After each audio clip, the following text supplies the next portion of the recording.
Okay, hello.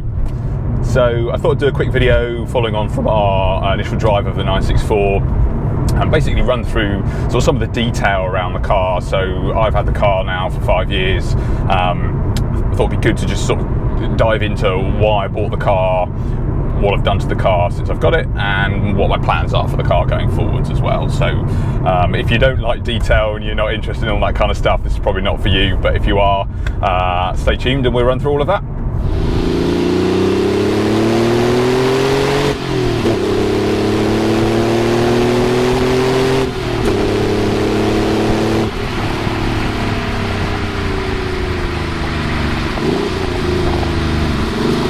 Okay, so hi, 964, so we've already done a video on this car doing sort of driving impressions and all of that kind of stuff, so if you haven't seen that, go and check it out. This is all about, as I said, just running through the detail of the car and what I've done to it and what I plan to do with it. So got the car in 2012, it's a 1993 car, so it was obviously 20 years old by then, so thereabouts, and I'd wanted one of these cars for a good 2 years and I hadn't been able to afford one, and then obviously eventually got in a position where I could buy one, but then had to find one. So shopping for Porsches is quite a weird, sort of second-hand Porsches anyway, is quite a weird experience, because you'll go to Piston Heads or Auto Trader or somewhere like that where you search for cars for sale, and you'll do a search on 964s or whatever, and there'd be 100 of them. Oh great, all right, that's all right, nice and easy. You then sort of filter out, well, okay, I want a manual coupe rear-wheel drive, all right, okay, well, let's filter out the four-wheel drive ones, or the automatic ones, or the Targa ones, or the soft-top ones, all of those kind of things, and all of a sudden that list of 100 cars goes down to about 2 cars, if you're lucky. One of them would have already been sold, and the other one, maybe there's something wrong with it or something like that. So you're very much in a situation, or I certainly found myself in a situation, and I think this still exists with the likes of 996s and stuff like that. There's tons of them out there, but if you drill down into the ones that everyone wants, there's none. So anyway, so I was in a situation where literally I spent 6 months just looking every single day for cars for sale, and then this one popped up.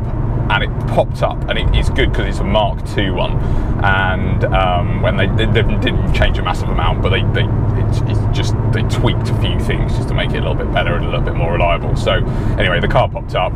I literally dropped everything, went to see it, saw it, put a deposit down immediately, and then the guy's like, well, you definitely need to buy this thing because there's like 3 people have already queued up if you don't buy this. Anyway, long story short, bought the car. So.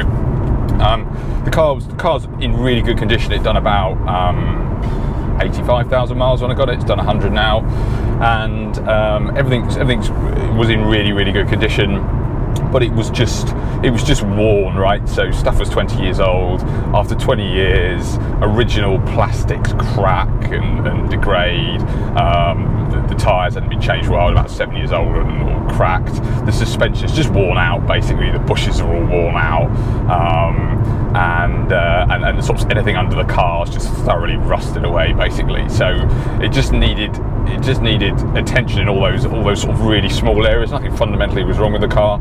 So got the car, got the tyres changed, took it in for a service, and said, look, just give it like a 50,000 mile service, change all the fluids, all the filters, go around the whole car, anything that's corroded or perished, just replace it, basically, part of the suspension. So they went that, and I got I think a 3.5 grand bill for 5 pages of all sort of little tiny things that needed sorting. So but that basically took the car, and I knew then the car was sort of well up to spec in terms of all the basics were basically solved.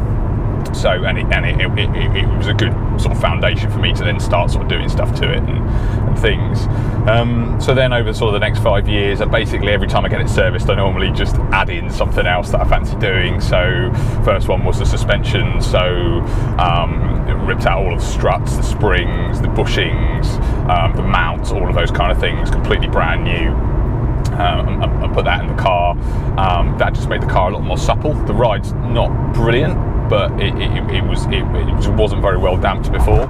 Now it is well damped. Oh, Carrera GT. It is well damped, and you can just use it a lot more, and you can control it. And at the same time, I got a Geo done as well, a full Geo, so they corner weighted the car. So again, then I knew the car was sort of properly set up from a suspension point of view, and there's no play in that. One thing I didn't do that I should have done is get the anti-roll bars replaced and the bushes. So that's on the list to do going forward. So I just need to get around to that. But on the whole, it's pretty good from a suspension point of view. So then, sort of a few other little things. So the driving position, I find it quite challenging. So the original steering was massive, and your hand would hit your knees and all that kind of stuff, and it's not adjustable in any way. So I initially put a Club Sport steering wheel with a spacer on, so that basically made the steering wheel smaller, and it also brought the steering wheel further towards me, which is how I like driving basically. So that sort of sorted that out. I've subsequently changed it because that steering wheel, it looked brilliant, but it was just too thick, whereas the one I've got now is a lot nicer and you get a lot better feedback through it. Well, I find you do anyway. So I've got new steering on there at the moment. What else to do? I put a short shift in as well, so got the short shift kit in there. Now the reality of that is the original shift is just really, really long, so all a short shift really does is sort of bring it up to modern standards.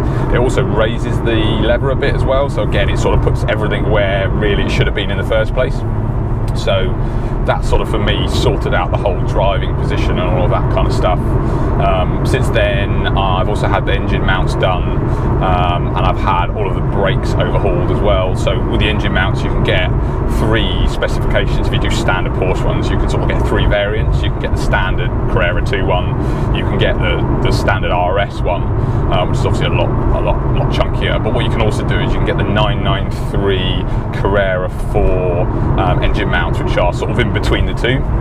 So I went for those. I can't say there's a massive amount of difference. I don't think the other ones are properly broken, but either way, I thought you can tell when they're beginning to go. So I thought it'd be a good thing to change, and they're not that expensive or complicated to change. So got that done. I got the big upgrade for me to sort of enable me to do a bit more fast driving and the occasional track days. So I've done about 3 track days in this now. So I replaced the pads, I replaced the brake lines, I replaced the discs as well, but the pads were upgraded to sort of road track pads so they could deal with a bit of heat. I also upgraded the fluid as well. A lot of people said they would boil their fluid if they really went for it. So I think by doing all of that, the brakes easily stand up to a track day. So also as well, because this is the Mark II, they put 4-pot calipers on the back of the Mark II versus 2-pot, so the brakes are just a bit more robust basically. So I think they were sort of all the key changes I did to bring the car up to spec. It's not a concours car by any stretch of the imagination. I have had some of the rust done, so there's a few bits and bobs where the stones hit the wheel arches and stuff like that. You get little stone chips and they bubble up over time and all that kind of stuff. So I just got all of that sorted. So, but by no means it's a concours car or anything like that. I have it to drive it, and that's what I use it for, and I don't mind taking it on the track every now and then. I think it's a good thing to do. It's a fantastic car on the track. It's just so robust. I think I've only had one thing go wrong with it, which is the alternator, and I think that was the original alternator, so I'd done 100,000 miles, sort of made sense, fair enough. Managed to replace that myself, which is reasonably straightforward. Other than that, yeah, driven it around the Alps, sort of 3,000 miles, round Alpine passes, along the Autobahn, flat out, and again, didn't miss a beat. It's just really, really solid car.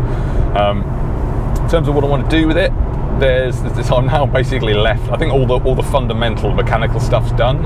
What I'm left with now is the nice to have. So I think I've said before, I don't like the wheels. The wheels are a 993 wheel, and I want to put the original Cup ones on there. So again, they're quite expensive, so it's quite a sort of a frivolous thing basically. So when I got the money, I'll do that. I've also bought a pair of Recaro pole positions. So they're also on lowered mounts as well. Now there's nothing wrong with these seats at all, they grip you really, really well, but they're in amazing condition. So when you get in and out of this thing, you sort of bash them and all that kind of stuff, and I don't want to destroy them. So what I've got a set of pole positions, as I've said. I found a trimmer that can trim in the original leather, so they're exactly matched sort of the perforated leather you have there, and trim them exactly to the spec of the RS seats. So I'll get that done and put them in. And I think that they're quite comfortable as well, to be fair. So I've used them a couple of times and they're not too bad. So that's the plan there. What else? I think it needs some paint work sooner or later. So I don't like Guards red. I didn't choose this colour, it just was the only one available, so I took it. So I think I probably got a silver one or a dark blue one or something like that if I did it. But I'll probably get it painted red again, but I'll probably you can get and a lot of people might hate me for saying this, but you can get a slightly darker red. It's not a Porsche colour, it's a VW red, I think, and it's just a little bit darker and it just looks a bit meaner. So I wouldn't mind doing that. I don't think you destroy the car. The car's already been repainted anyway, so it's not original. So yeah, get that done. What else? And obviously the biggie is going to be the engine. So 964 engines are they're quite funny. If you've never driven one before, never come across the way they work, your immediate impression will be, oh my god, the thing's leaking oil. It's going to explode any second now and just grenade itself. So this car will go through about a litre of oil every 1,000 miles. It's not normal. Clearly, it wasn't designed for that, but there is nothing wrong with the health of the engine. I've been on an autobahn and I've near enough redlined it in 5th gear.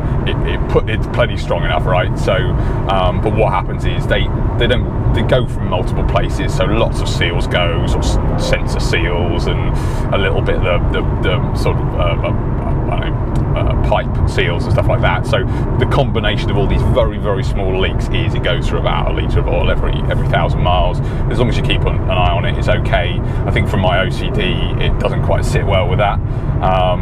But I would like to get that done. I don't want to mess around with the engine. You can enlarge them out to 3.8 litres, and you can do all sorts of things with them if you really, really want to. I don't really want to do that. For me, this car isn't an out-and-out track weapon or anything like that. One of the things I really like about this car is the fact that you can. I've just been to the Lake District in it.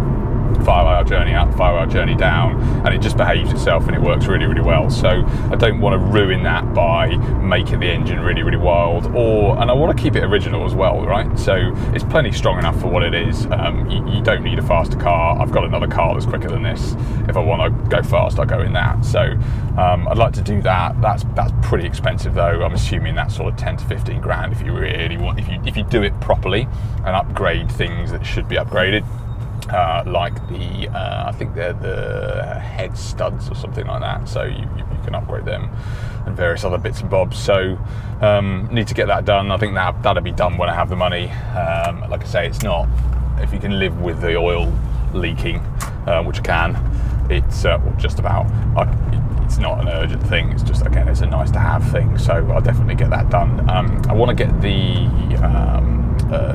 Geo redone. The front's too low. It's got a bit of a rake on it.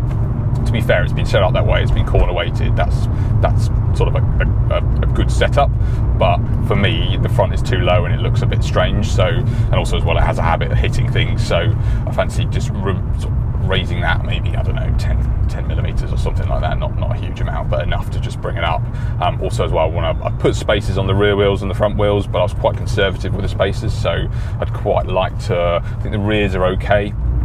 The fronts though, I think it's like something like 5 mil or something I put on there, so you could easily go to 10 mil or maybe even more. So I'd like to get that done, and I think again that in combined with raising the front will just really make these cars look, if you set them up from a stance perspective correctly, they look brilliant. But if you mess it up, they look awful in my opinion. So I'm going to play around with that. There's a few people that can set those up for you, so probably get that done. Other than that, so replaced the radio. So the radio was just completely shot. It was an aftermarket one in there anyway, and you can get these. I think they're basically Becker units, and they work really well from a styling point of view with the rest of the car, so I put one of those in there. I don't really listen to the radio that much, but it just neatens up the car and makes it look a lot nicer. So I think that's pretty much it. Yeah, other than that, just use it basically. Want to do a few more trips into the Alps. I probably won't do many more track days in it. It's good fun, but I don't want to destroy it. So yeah, mainly sort of just long journeys. The only thing it really misses is aircon. I could really do with aircon. It gets pretty warm in this, especially with leather seats as well. But other than that, it's perfect. So I mean, that's pretty much it in terms of what I've done with the car and what I plan to do with it.